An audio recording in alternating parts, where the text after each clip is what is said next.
يا الخوت السلام عليكم. هاد العام الخوت بلا ما تعولوا على غتاخد حول كبير بثمن رخيص.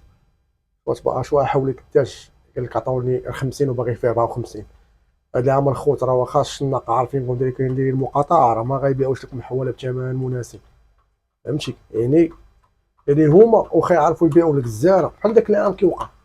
داك العام شنو داروا؟ باعوا لك الزاره والزاره شدوا قرضوا وباعوها بهاد الله كيلوات. يعني هاد العام غيديروا نفس القضيه. شي واخا يشوف راسو غيخسر غيبيعوا لك الزار، ولكن دابا داك الزار تيقول للشناقه انت ما بعتيش بشي ثمن مزيان خليه ليا غناخذو من عندك ونضرب معاك في كلشي. يعني الاخوان هاد العام راه ما تعاونوش غتاخذوا شي حولي بثمن مناسب.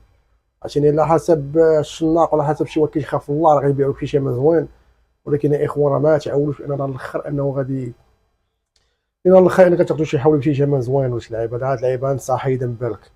فهمتي؟ وما حنا ما تيسير الله وصافي. هادشي اللي كاين اخوتي. شعطاوك ولد عمي فهذا 50,000. شحال قلتي لهم اخو؟ 54. عطاو 50,000 قطعوا ب 54,000. عطاو 2500 وقطعوا ب 2700 درهم. الله يسخرها ولد عمي.